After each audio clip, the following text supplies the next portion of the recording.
Sources of recruitment. Searching for suitable candidates, and informing them about the openings in the organization, is one of the most important aspects of the recruitment process. The candidates may be available inside or outside the organization. Basically, there are two sources of recruitment, internal and external. Internal sources of candidates. Recruiting typically brings to mind LinkedIn, employment agencies, and classified ads, but internal sources, in other words, current employees, or hiring from within, are often the best source of candidates. While there are advantages to recruiting internally, it has some disadvantages as well. In this slide, let's discuss the pros and cons of using internal sources of recruitment. Filling open positions with inside candidates has several advantages. First, there is really no substitute for knowing a candidate's strengths and weaknesses, as you should after working with them for some time. Current employees may also be more committed to the company. Morale may rise if employees see promotions as rewards for loyalty and competence. And inside candidates should require less orientation and training than outsiders. However, hiring from within can also backfire. Employees who apply for jobs and don't get them may become discontented. Telling them why you rejected them and what remedial actions they might take is crucial. And too often internal recruiting is a waste of time.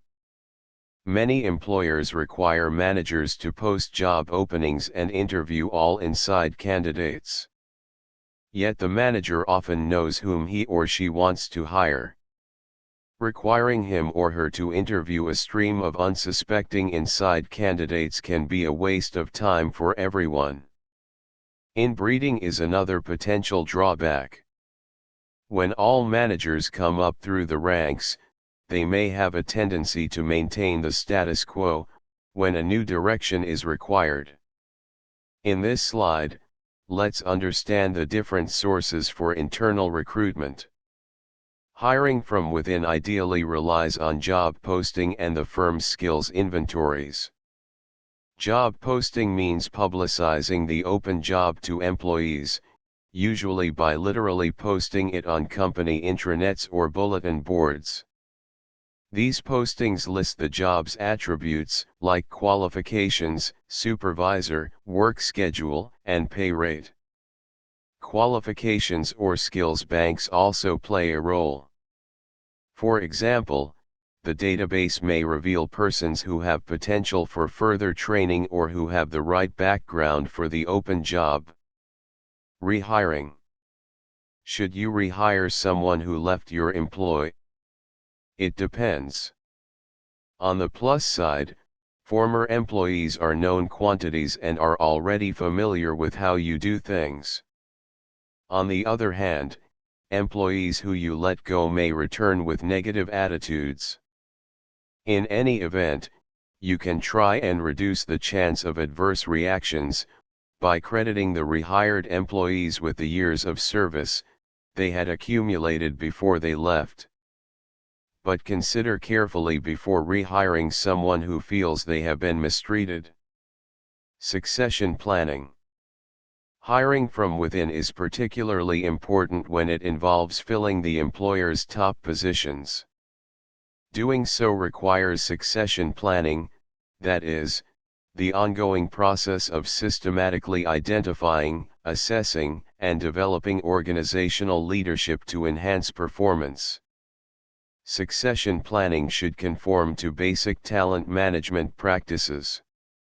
In particular, the key is to profile the competencies that the firm's evolving strategy will require, then use that profile to formulate an integrated development, appraisal, and selection package for potential candidates. Succession planning entails 3 steps. 1. Identify key needs. 2. Develop internal candidates. And 3. Assess and choose those who will fill the key positions. How to identify key needs. First, based on the company's strategic and business plans, top management and the HR director identify what the company's future key position needs will be. Matters to address in this early stage include defining key positions, defining high potentials, enlisting top management support, and reviewing the company's current talent. How to develop inside candidates. After identifying future key positions, management turns to creating candidates for these jobs. Creating means providing the inside or outside candidates you identify with the developmental experiences they require to be viable candidates. Employers develop high-potential employees through internal training and cross-functional experiences, job rotation, external training, and global or regional assignments. Assess and choose. Finally, succession planning requires assessing these candidates and selecting those who will actually fill the key positions. That concludes our discussion on sources of internal recruitment.